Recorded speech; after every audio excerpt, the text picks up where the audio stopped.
The big month of August is here.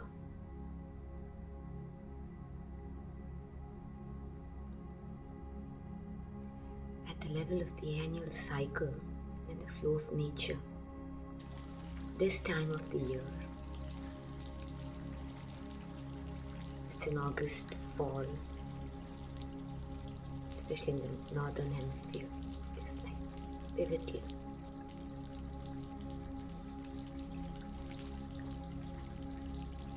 And this August begins with literally a Big Bang.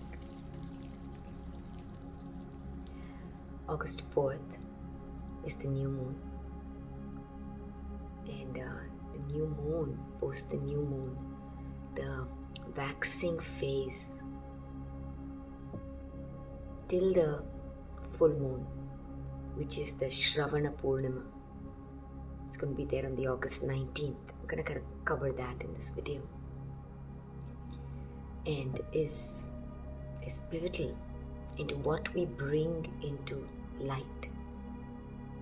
And that means what we are anchoring from the unknown that is simmering, that we can uniquely sense, and anchoring it into our reality, into our world, at the level of experience, at the level of expression, at the level of the play of living. So August is really all about that. So now we're really dipping into like the depths of the juice of Dakshinayana and what Dakshinayana has to offer. It begins with a Big Bang because of two things, especially among many other, but I'm going to just touch upon this, which of course is the August 4th, Adi Amavasya. That is the name of this new moon on August 4th. Adi means primary, first. Okay, it's really acknowledging and honoring our first step into this new way of being, seeing, doing. Right? The new sensing of the reality. Of course, context is everything.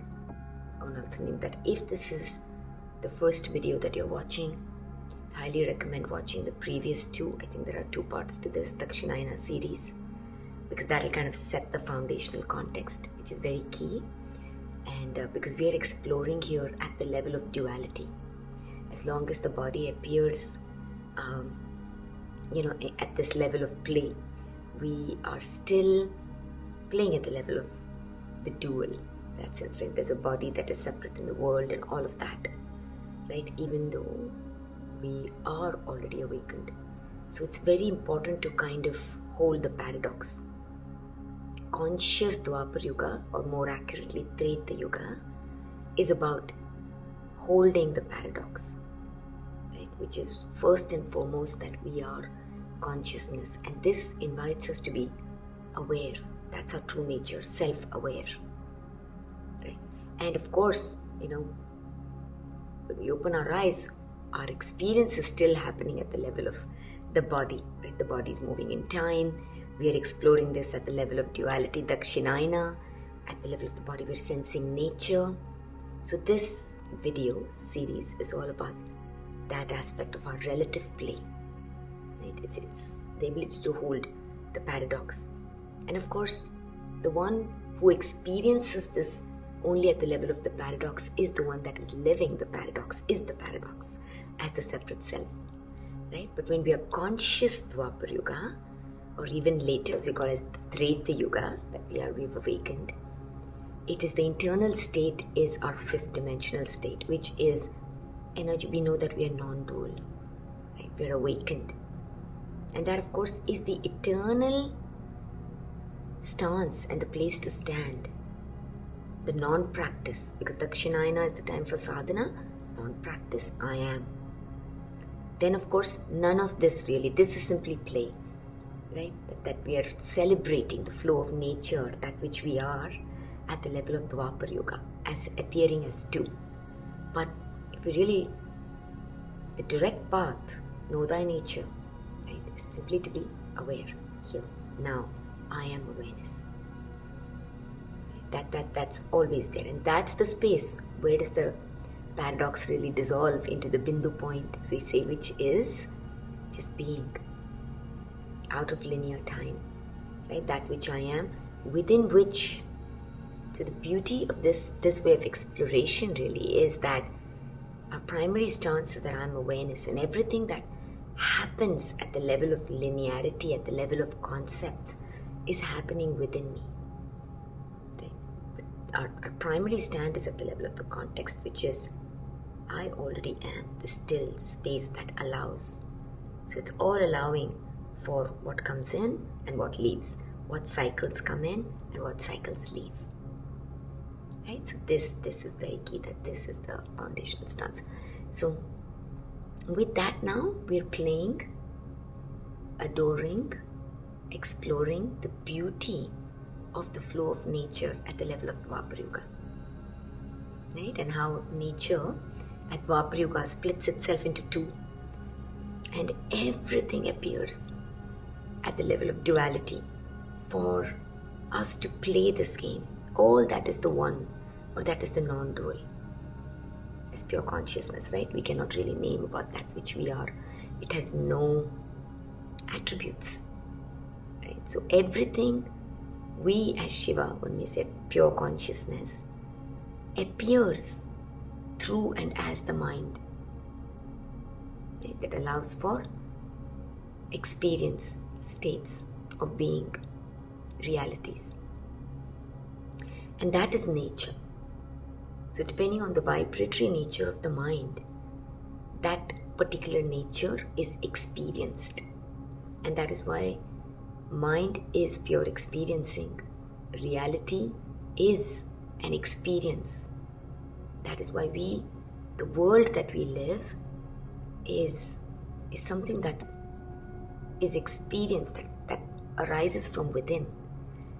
Unlike in unconscious Dwapara Yuga, where we sense it as if it is outside of us, independent, right? And that is an experience we choose consciously to have at the denser level of vibration.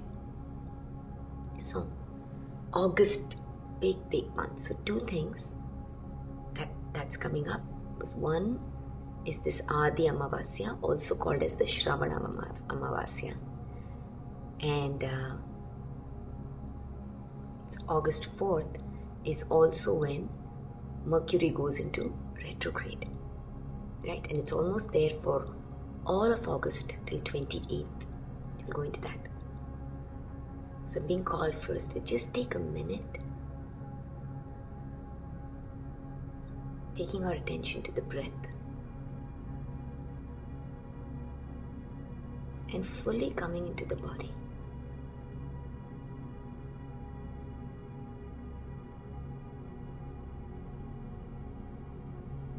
Fully taking space of this now moment, this present moment as presence.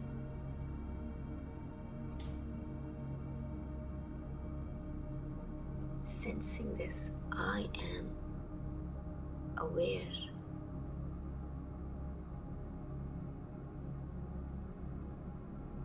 And that awareness is right here, now.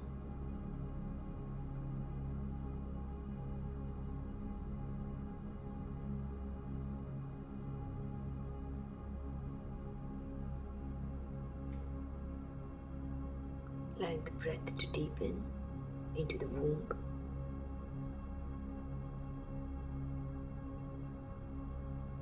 We'll do the bliss body breath, which is breathing in from the nostrils, right? And that vertical movement into the womb kind of really anchors. And then at the same time, a gentle attention, loving attention, base of the spine.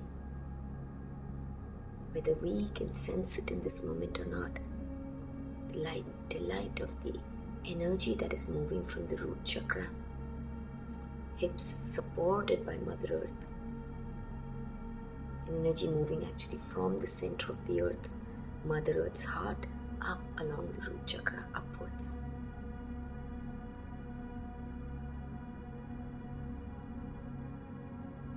So from up till down with the breath, and from down till up.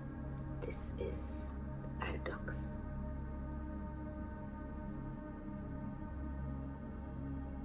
This is present, aware, here, simply being.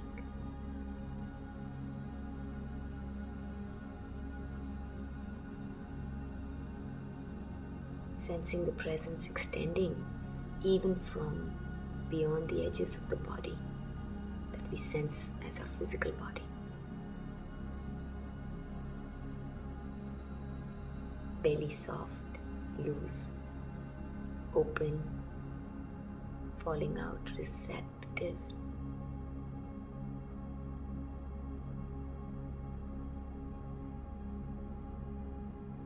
Steady back.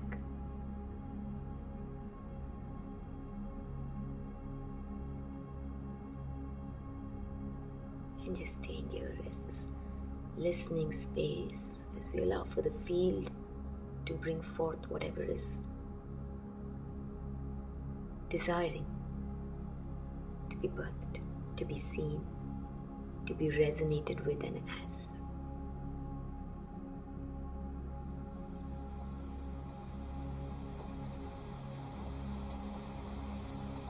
So in the last video that was covered was Ashada Masa, right?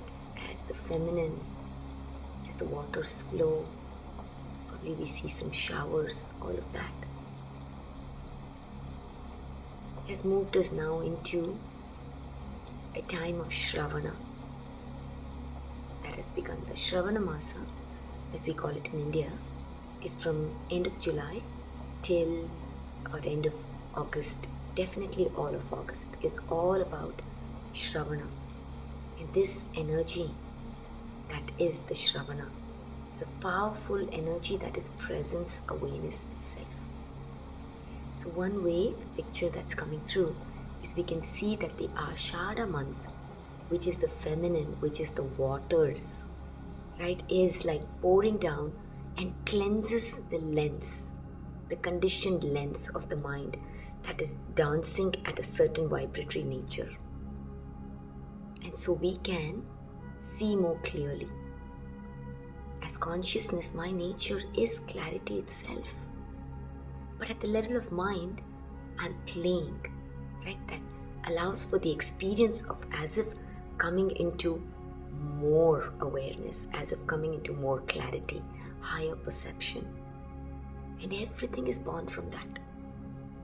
That consciousness, that which only is, informs everything, allows for the perception, experience, expression of everything. It is the core because it is the all, appearing as the all, right? It's the one thing. So this is the play, and then August really kind of, that's why coming into Shravana allows for that, because wherever the feminine is, right? And when I will be clear, when we speak of the feminine, we are exploring this at the level of duality, and therefore speaking of the masculine, the feminine, which is the one, it is simply the flavor in which consciousness is appearing and dancing. The feminine is the source and the core flavor, like subtle. Everything is born from the subtle, the unseen, the hidden. Right? And then it concretizes. So the denser we are vibrating, it concretizes into this play of matter. So we experience ourselves as if static, as if form. Even though everything is constant change at the level of mind, our experience in Dwapar Yuga denser level is as if things are static. So we meet life at a grosser level through the five senses. So when we are vibrating at the level of unconscious Dwapar Yuga, our experience is only of the gross level. So we meet life, whether it is our own self, because all there is mind that is appearing as life. All there is one consciousness that I am. We meet everything at the level at the facade, because our awareness, we have limited ourselves. The experience of matter, this world of tangible form, matter, I am this dense body, right? The thoughts also have a sense of force and isness to it. Reality, it has the tendency to pull us, this personal thought, right? The conditions are denser, or this appearance of this world is so obvious in our face, and that's why it pulls us, right? All of this play is because of this, that we're playing at this Dwapar Yuga level, right? Anything that is focused upon that level that we vibrate appears from the subtle feminine, concretizing as this masculine five-sensory play to be real. Right? And that's what allows mind, which is simply a play of illusion, to experience itself to be real as a reality. So we need to be able to hold that as well. So when we sense it in this way, really, right? The feminine, whenever the feminine is sensed, Dakshinayana is a time of feminine, that's why. Coming within, right? Sensing into what is unseen, rather than being caught into floating with what is being seen. And this naturally happens as we align with nature. Right? To see the unseen, really, that's why need to, at some level, soften ourselves, as in step back from the five-sensory world. However this may naturally happen for us, allow that to be revealed to you uniquely. And since we are consciousness, we know, right? And everything meets us perfectly at the point, that middle point of readiness where we are. So that is the invitation. Right? That's the invitation. So however this feminine is sensed, she's the subtle, she's the hidden, she births, right? She allows for higher perception. So whenever there's water, right, that's why the moon, the water, the bird, music, sound, even fragrance, everything that the masculine mind will say that brings us into our sensing self, right? Mind is sensing however we can, and it can be done through pleasure. When we are conscious, it is done through pleasure, right? Because when we are conscious, we are not reacting, moving away from something. We just are present to the delight of what is there, and that allows it to be a pathway. So when the feminine comes, it's, the picture that's coming through really with the Ashada is with water. That water cleanses the conditioned lens, right? The lens that which we are. So Shravana allows for more quality, like the allows for more clarity. Right? So this is the time of living and sensing and anchoring ourselves into that clarity. So a lot that we will be experiencing and steeping into this month of August will serve as the ground, right? It will be that set point from which life will be experienced further on. So it's a choice, and it's a choice how deep we go, right? We all will sense into that. So simply play with this. So with a big bang, as in also want to move a little bit into what's coming up astrologically. If you'd like to explore this astrologically, you can do that as well. Of course, there's so much happening at the level of where our planetary placements may be, the movements of all the planets, right? Because this play of the inner and outer that we play as a Dwapar Yuga, it's one and the same. So when we are unconscious at some level, right?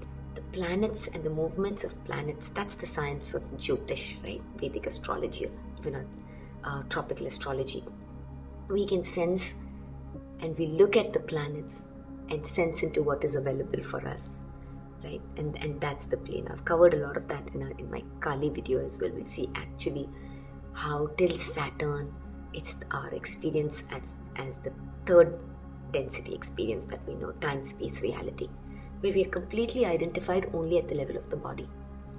Okay? And then after that is the 4D and then 5D, all of that. So for this August month, all of August, Mercury is in retrograde. Okay? So that also has a deep significance. Mercury is Buddha, Buddhi, the nature of mind itself, right? As intelligence, as knowledge. So Mercury allows for that, and it is communication, right? All communication arises as a reflection, a natural reflection of the state of being.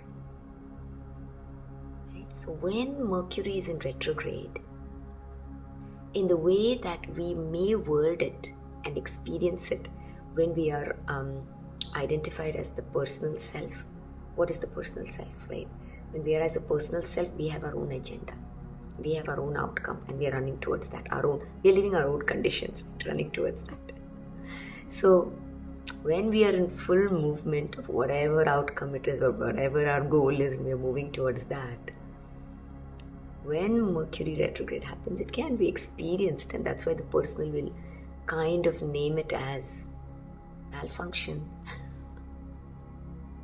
We see a lot of things like malfunctioning, there are a lot of delays, there are miscommunication. Right? It can be experienced really like that, right? And I really want to name this depending on where we are standing, because actually the more and more these invitations, and that is the invitation of Mercury retrograde, is to pause. To pause. Right? We know that retrogrades are an optical illusion, right? As if the planets are moving backwards. Okay, one more thing is coming up right now. Saturn is in retrograde, I believe. Saturn in Aquarius also. Till November. That's almost all of Dakshinayana. Right? Because winter solstice, December 21st. Wherein which we change. So the retrograde is an optical illusion. What we as the known mind name as the optical illusion, if we really look at it, is a pointer to a deep metaphysical truth. Is that is the true flow, because what the known mind, which is the five senses, sees and plays as is the opposite. That our true nature is not what is perceived by the five senses. What am I vibrating as? Right? So it's the formless coming into form, unlimited coming into limitation for play. But when we are vibrating at the level of the five senses, what is our belief of our reality? That it's a world of form. And we allow the world of form to inform us. Now we can also, when we are deep enough, we can take those forms as symbols. Right? That's the play of playing at the deeper level as symbols. We know that which is appearing is that which I am and informs me. That's one way. Right? That's a higher level of Dwapara Yuga, one may say. But eventually the invitation always is to stand in that truer space of that which we are. That's why it's the two, and the primary is one leg is in the unknown. That allows for us to also play of bringing things into the known. That is the creation, our living of the world that we can sense within us is a new state of being, a new state of consciousness. That is what births itself and we experience as the new earth or the new world or the new reality. There is no independent reality or new earth that is going to birth itself outside, that the five sensory mind we look outside and we wait for. That experience comes from within. That is the play here, right? And all of the Maya, Shakti reminds us, her play is also in service, because all of life is in service for one thing, to bring us into more awareness. Right? So whether as the personal mind we look at things that trigger us, that bring forth things that trigger us, that we may have labeled as negative, or whether it's the things that we find joyful and expand us, ultimately both two sides of the same coin. Once we see that equanimity, that is the time at this point, neutral. That allows for higher perception to see the deeper truth beyond what the mind has labeled as good, bad, right, wrong. Right? Once we see that, there's a neutral space, and that neutral space, that equanimity allows for higher perception of what is actually happening. What nature am I playing as? Right? Tasting as at this point. That's when a different level, all is play of course, right? Consciousness is already playing, but a different level of play reveals its face to us. Right? So you can see the significance of this time for subtle sensing is now. Now, it's eternally now, because I am the now. But one may say, even at the level of the Dwapar Yuga cycles, is now. That's why in our culture, the Sharat time, which we call as the fall and the autumn, is considered so pivotal. Autumn, right? That's when the Navratri, it's the main Navratri. That's why it's the most popular one, right? The Sharat Navratri, autumn equinox, right? And then the solstice, and then we also have the springtime. These two, right? They're like critical shifts, right? So you can sense the energy of this thing. So retrogrades are in service of that. They allow us that momentum to wherever. So everything that arises into our present moment is perfect, and is serving for me to be more aware, to sense more. Once we know this, there is no resistance to anything that appears, and we move through it that's like water. Right? Anything that appears redirects us. It redirects us into a new path. That is the wisdom of water. Without even defining, right? So, retrograde serve into that. Now, this picture that's coming through, I really want to share, which is also Saturn being in retrograde. So, everything is symbolic, right? Saturn, as we know, which the personal mind may sense as a taskmaster. So that's why Saturn reveals its face to the five sensory mind as the planet with rings. He is the gatekeeper, right, at the level of the masculine play. That is why at the naked eye, and this I've shared in my Kali video as well, is that we can only see till Saturn with the naked eye. And why is that? It's because that is relevant for the play, for the personal mind that sees from these two eyes. This is the masculine, these five senses are the masculine experience. As the bird, as we say, we are flying only with one wing. That's an experience, right? So we experience the world. Our choices all come from intellectual understanding, from the logical and reasoning mind. All that comes from the intellectual, this five sensory sense. So Saturn moving into retrograde is what he's showing is opening of the gate. And his message is that when he goes into retrograde, it's a blessed time that because we have peaked and we are ready to move into the next phase. Right? To sense into the outer generational planets. And we're going to go into that into this video. Apart from the lineage, that which is identified at the level of the body and this earth plane, we are moving into our nature as a multi-dimensional identity. And the seeing of that is the invitation when Saturn goes into retrograde. So he opens his gates, and he also reminds at that time, right, that these things where we may still be living, the personal, the separate self conditions will come up. And I've shared that as well in my, I believe, Mahashivratri video. I'll find that and put a link as well. And that is why this has very much this time to do with our sacral chakra. Swadhisthana.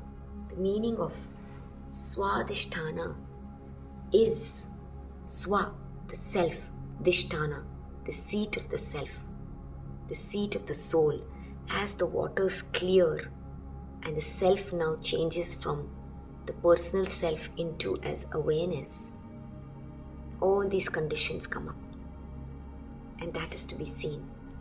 And that which we call as the seat of the soul, as the Trinetra, as the Agnya Chakra, pineal gland that is seeing, is fed by the feminine. Sacral chakra is the feminine. So allowing for all these conditions to reveal itself, they're only in service so that we can stand as awareness. Right? So one more thing, that's why the word that is coming up.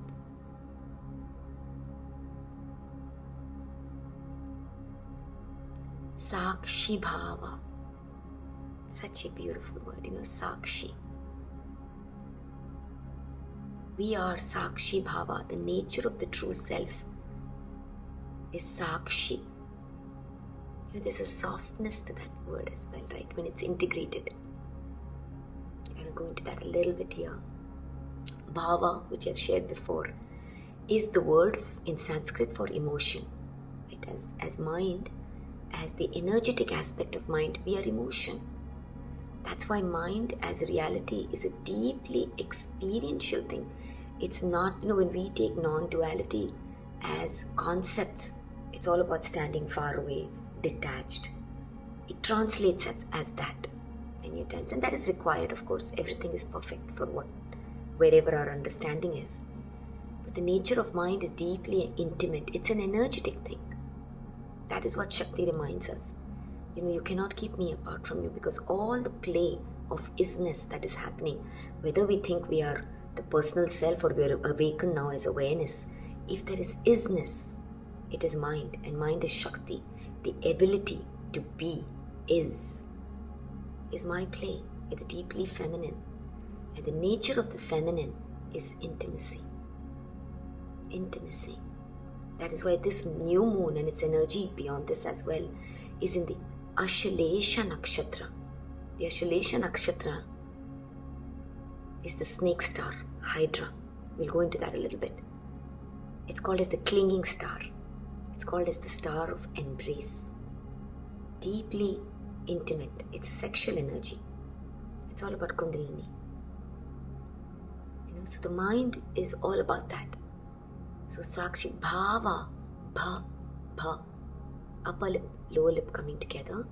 Bha, when we utter Bha, there is an energetic resonance in the body. That I am spirit appearing as matter. They're not two different things. Right? The energetic experience of that A is the expression. That's why it's the first letter. Right? It's like Adi, as the Adi Amavasya A.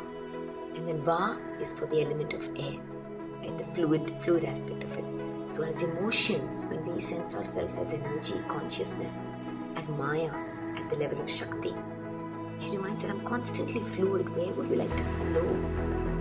Consciousness, that's why, as the bird as it's like the expanse, the possibility that which we are can be sensed at any point. Where is the limit to what we can imagine? Consciousness we can sense as and stand in. Where is the limit for that? It's limitless. That is the play. That is the invitation. That is the delight. Delight. That is the play of light. And from knowing to knowing to knowing, from fullness to fullness to fullness.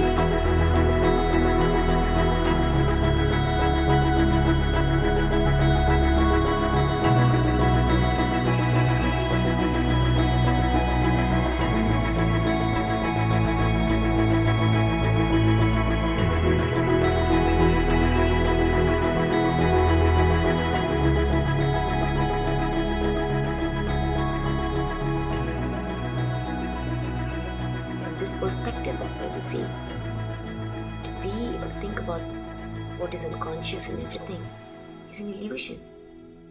What is conscious, we can play in and as that. Yeah, so one perspective. So the beauty of this, and that is why Sakshi, my nature, is to be Sakshi.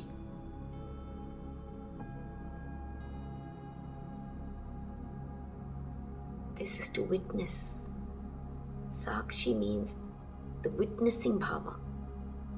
But it is not the witness of the vigilance. It is the witness that is love, that is Shiva's eye. And this, the third eye that is open. Because now we don't see anything, whether it's our own, the self that we believe we are, or the other, or the world. Sakshi Bhava is to simply observe without rejection, without denying, without even wanting to define anything. That which we are observing, that is love, standing as unconditional love. I am Sakshi. Right? That is the nature of Shiva. When he adores Shakti as what he sees. I only see love. Right?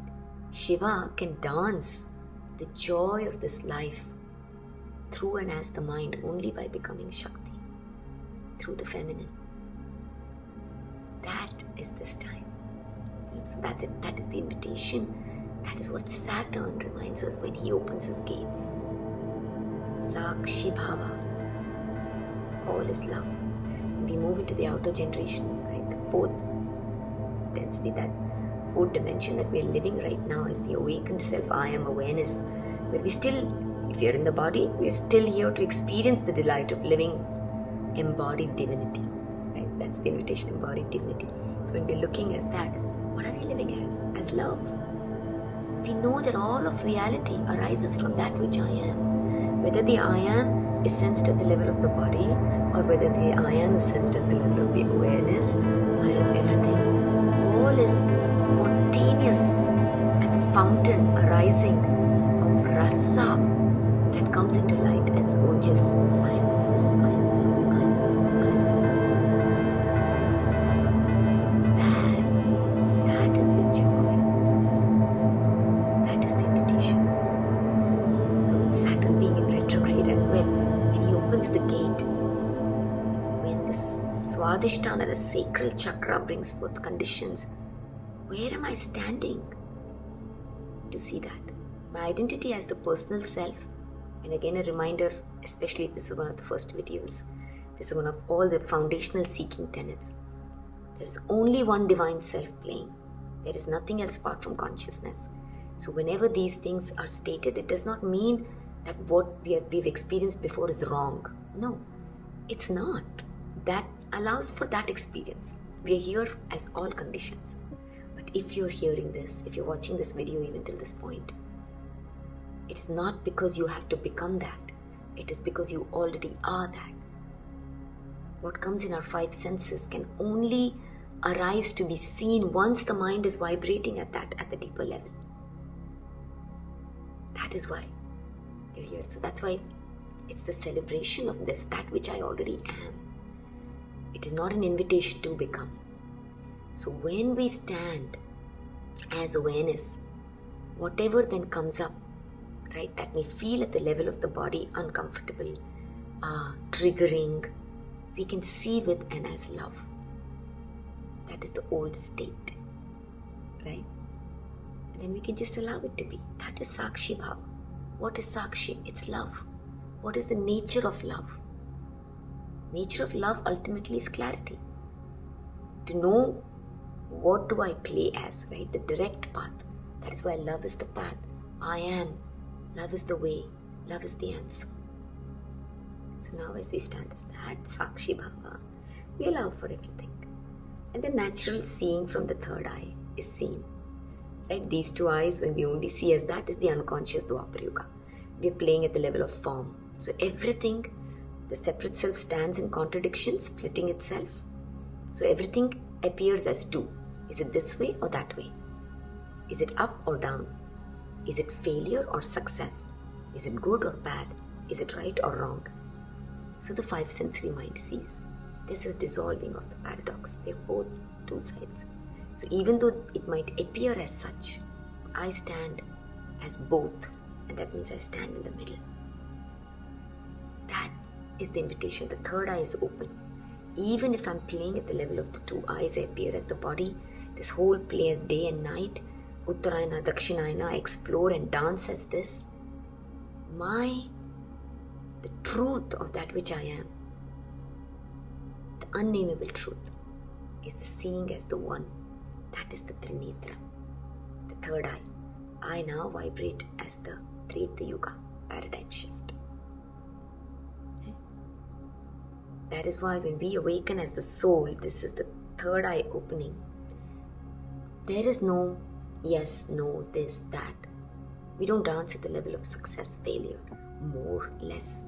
Although that appears, we hold that in our embrace. That's the feminine. We hold that in our embrace, that it appears like that at the level of the body. But that which is radiating and shimmering, that is destiny. That has no contradiction.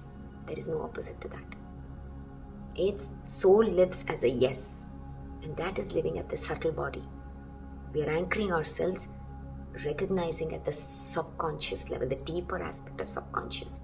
Now our two legs, in many ways, we know as the unknown that arises from the causal, that is the true cause that we can't even speak about, that which we are as pure consciousness, dancing forth and appearing as the subconscious level that is experienced then at the conscious level. Right? So this is the play.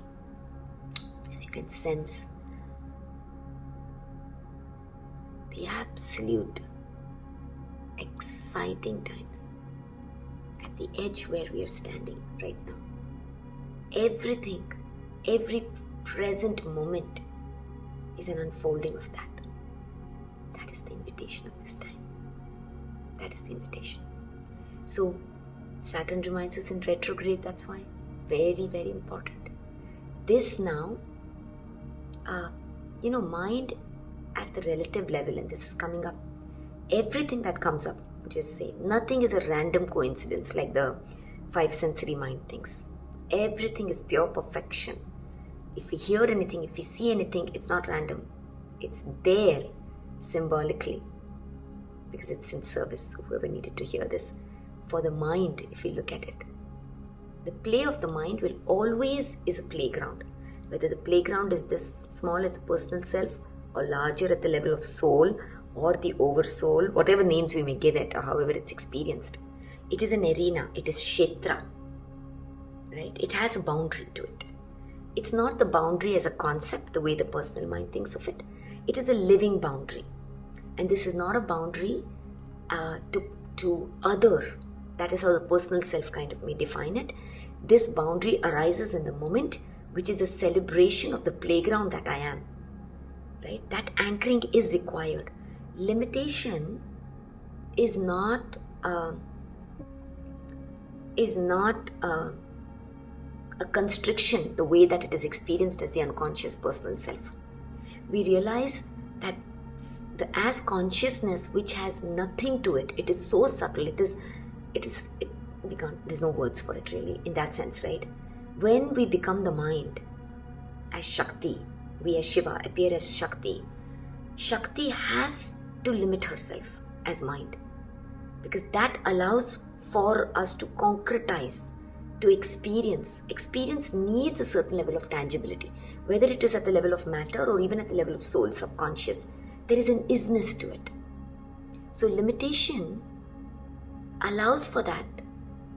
It is not something that shouldn't be. In fact, it is a gift. It is by limiting myself, I play. It's only through limitation that experience and expression is possible for me. Otherwise, I'm simply the unmanifest potential. Right? Mind is manifest. Mind is infinite possibilities. The living and experiencing of it as awareness and as Purusha and Prakriti, as nature, Shiva and Shakti. Right? So that sensing of it is really seen. That is the living of it. Right? And these words are coming forth because many times we take this as concept as non-duality, and it can be experienced that non-duality when it's lived, it's like living here now. There is no need for any resolution at the play of duality. We see I am a conscious choice that is here to live as divine embodiment. Yeah? You can sense into that. Just play with this. Another thing that is coming up is in that I want to remind. A lot of practices. These are all practices to sense into this. So Give yourself permission. If anything really resonates, you feel into it. Because the way that you will sense it, right? Your consciousness, you already are all of this. There is no other self, unlike what at the level of the form. There's no other telling you any of this. There is only one being here. And the words are arising from the field, right? That this body mind is sensing that which you think you are sensing. But it's the one thing we are. And it's appearing here. The way that this body mind will kind of have visions and see it and maybe is expressing it, it's your words as well. The way that you're sensing it, pause, and see what is coming through for you. Write it down. You can live it. You will live it, and you will bring forth, however it is, whether through silence or words or actions, in your unique way. And that unique expression that you are, the way that you will see it, nobody else is there. Nobody. You know, when these videos are made as consciousness, when it comes forth, I put pictures up, like the best photos and videos that can be found in the moment, is the way that it is uniquely coming through this. The way that you sense it is the gift that you are. That is the invitation. So the practice is always like pause wherever it is needed, because there's a lot coming through sometimes. So pause, write down what you're sensing. Right? So that was coming through as well. So this retrograde, Saturn invites us into that. And of course, there's so much other stuff that is happening. I won't go into everything, but I do want to mention Venus in Leo. Venus, love, beauty. Leo,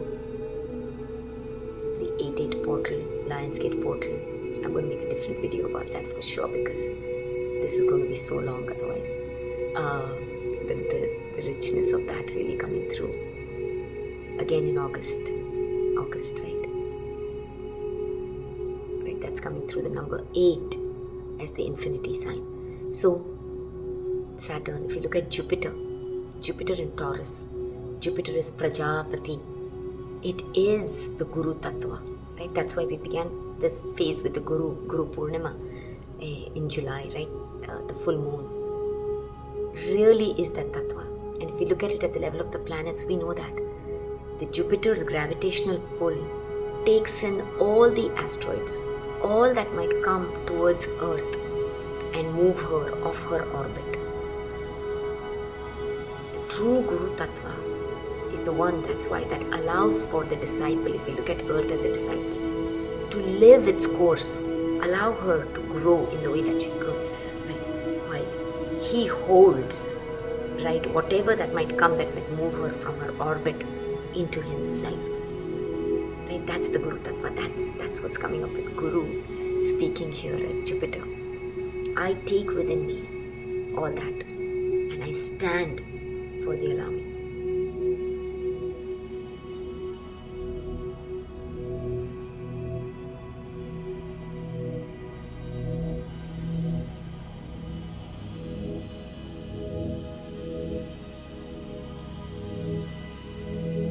That's why, for allowing the disciple to arrive into the Guru aspect that it is already, right? So Jupiter plays a big role in that, and that's why at the 3D level till Saturn, Guru is the awakener planet.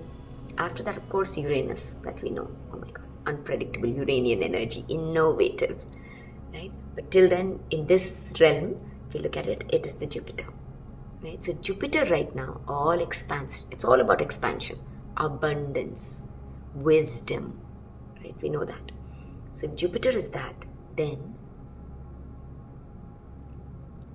Jupiter coming into Taurus, right now. So Taurus is what, its symbol for Taurus is bull, earth sign, very grounded, right? So so at a glance, we can probably sense this to be contradictory, right? But it's not. So we're already kind of really deepening into that right now. It's been a while since Jupiter has come to Taurus. So Taurus, if you really look at it, is the bull energy. Now everything has to do with the level of awareness, right? That's all it is. How we'll experience anything. But Taurus really, conscious Taurus is not the bull that is blindly charging as reaction, right? That we experience as our Kali Yuga in Dwapar, unconscious Dwapar Yuga state, we may say, at the densest level. Conscious bull is all about the luxury of embodiment. I am here in embodied self. I'm going to taste myself. Right? That is the Taurus energy. It grounds. So this combination can be beautifully seen as embodied divinity. Right? I'm consciousness, I'm fluid. And I'm tasting that and I'm grounding it. And that's why August even more will deepen us into that aspect of us. I really want to name one more thing that's coming up is the picture of Nandi. I was in this body mind's home country in India, and I was at this ancient temple in southern India. This beautiful carving of this Nandi. And Nandi always sits in front of Shiva, the Shivalinga, facing the linga. Right? So I've also created a video on that brief of my trip in India. There was so much that was really coming up, maybe called revealing revelations in that sense, deeper. Nandi is always facing Shiva. So Nandi is the vehicle of Shiva. So this personifies that bull is always facing Shiva. And this can be seen and interpreted as my face is always towards my true identity, which is I take consciousness informs my actions, my choices. Where are all these choices, the way that I see, the way that I define the world, interpret? By the world I mean is the self, whatever that is, whatever appears. What is the root for that? It's always coming from my truer identity as consciousness. So that's why Nandi is always, his gaze is towards Shiva. And his world, right, his back is towards the world. That's what it kind of denotes. Right? And that's why the call for Dakshinayana is to turn away from our five sensory world, to come into this phase as Nandi, to keep our attention first towards what is the nature of the mind, the state of consciousness that is allowing for this.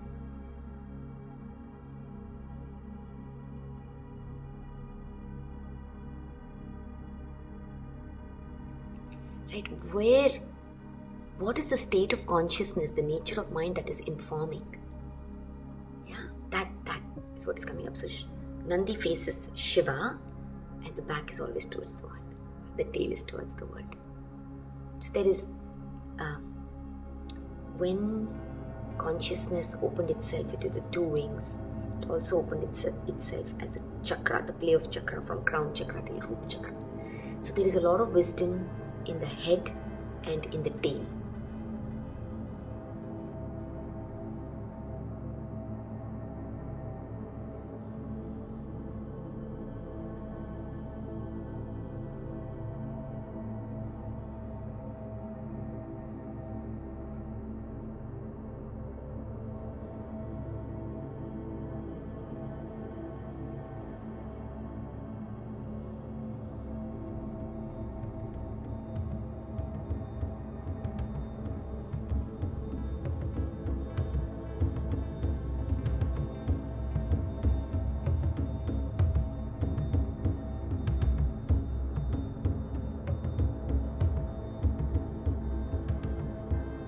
So Jupiter and Taurus are not contradictory energies at all. Embodiment, this experience of matter, and the non-dual self is not contradictory at all. Both are one, right? And this is the divine opportunity that Jupiter and Taurus brings us to embody it. So I'm going to leave it at that, especially for astrology. We have so much is coming up, especially at this time, for this waxing phase. Yeah, from new moon till Poornima, August 19th, Shravana Poornima. Big. So yeah, to dive into this.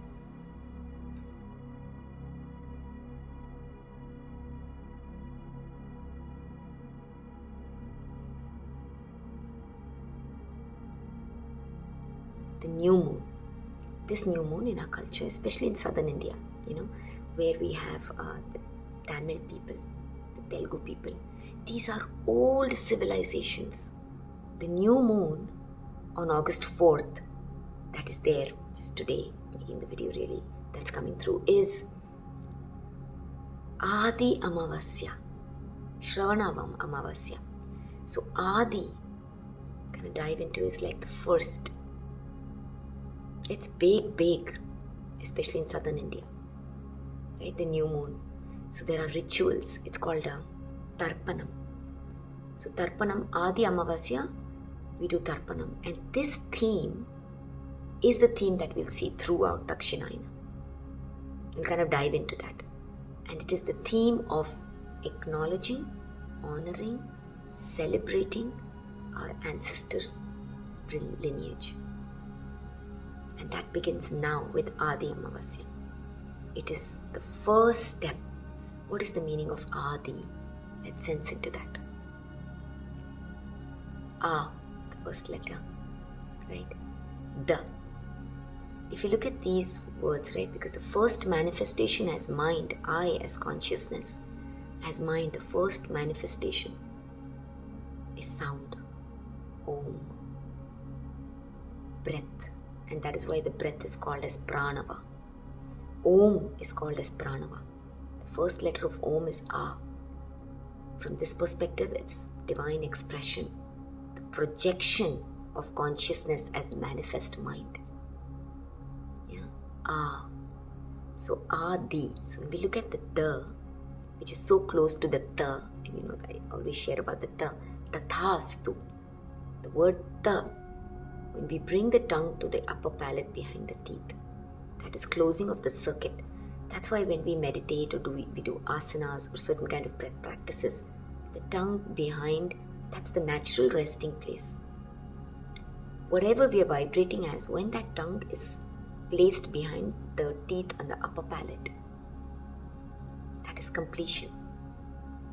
That is the subtle, this is the important point, okay, if you're doing mantras, if you're playing with mantras or you're playing at any level, asanas, I am divine word. First there was the word, as we know.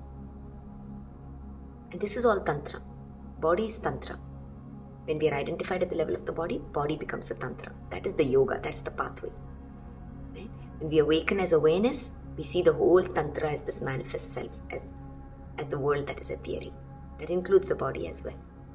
So when the tongue is behind the teeth on the upper palate, we are vibrating as that state of being. It is tathastu. Tathastu. It is, I am, it will be. We realize that there is no past and future. Everything arises from the now moment. Right? The nature of consciousness, everything is simultaneous, already here.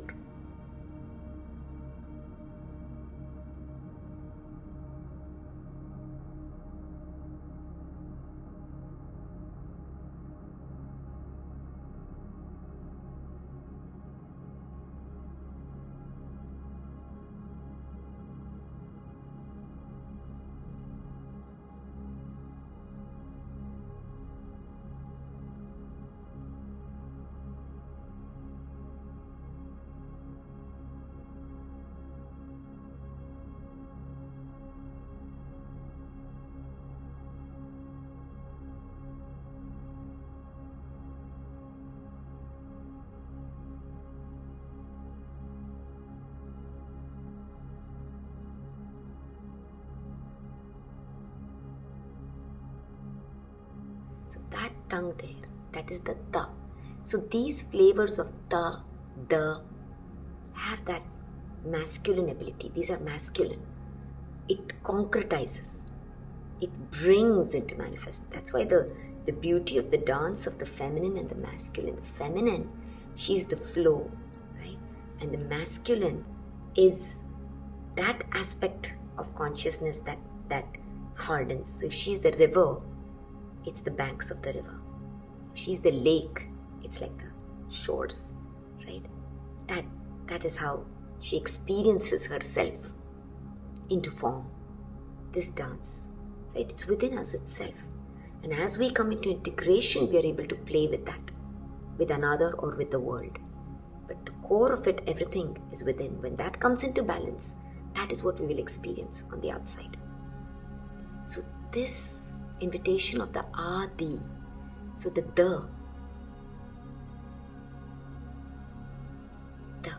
just say the, right? When we use the or sense into the word the, it's just behind the right? The tongue hits there. Divya, appearance, the, coming into manifestation. I am. Drishti, another word. Drishti is the word for the seeing that is from, especially the third eye, Treta Yuga. Deeper seeing is drishti. I see beyond the facade. Right? So the, dada, father, the, daddy. It's the masculine, divine masculine's energy. Adi is the Adi Guru, the first Guru, the highest possibility in manifest form, the Guru Tattva. Adi Guru. Right?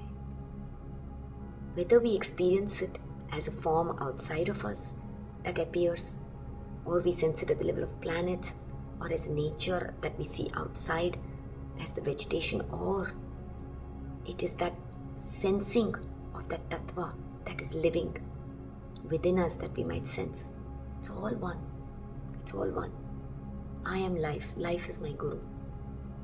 Right? That is the nature of Adi. Right? I stand at the leading edge. This is standing at the leading edge. That is going to be my identity. So beautiful, so beautiful.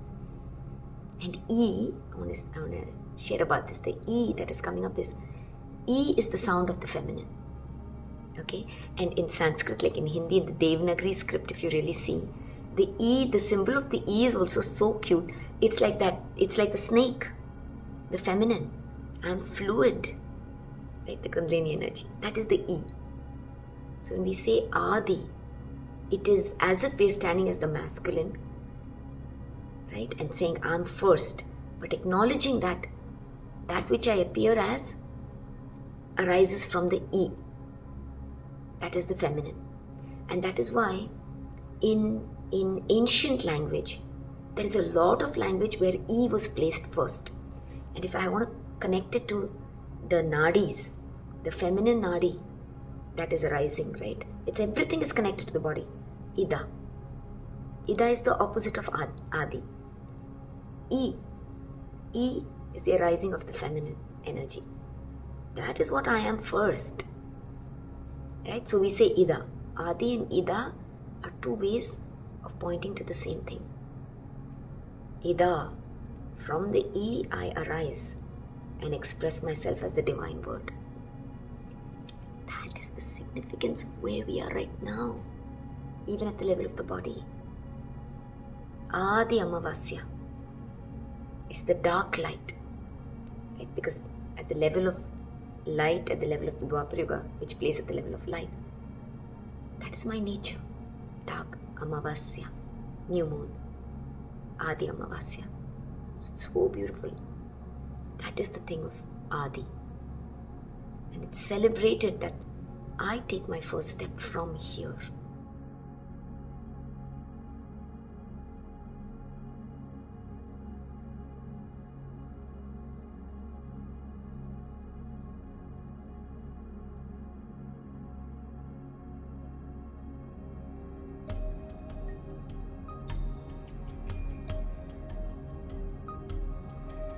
अर्चितानां मूर्तानां पितॄणां दीप्ततेजसां नमस्यामि सदा तेषां ध्यानिनां दिव्यचक्षुषाम्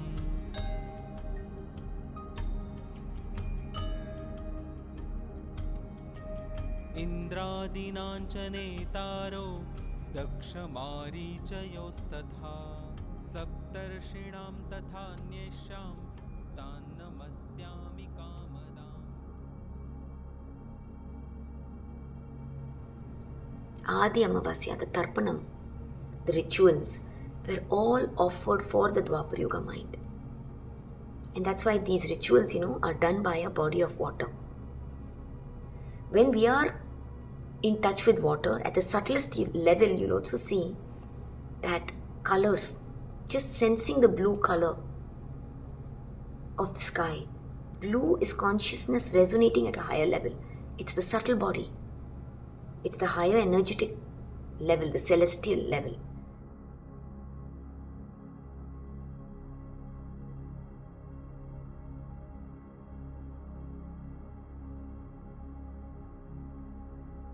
All of this is at play that allows for the experience that is appearing as an eye. Right? That's why we are the earth, we are the elements, all of that. So Tarpanam is always done next to a body of water or on the body of water. And when we do these practices, it allows us. At the simplest level, I've shared already about water, right? All those practices. Doing that at the Adi Amavasya is literally taking a stand as the first step.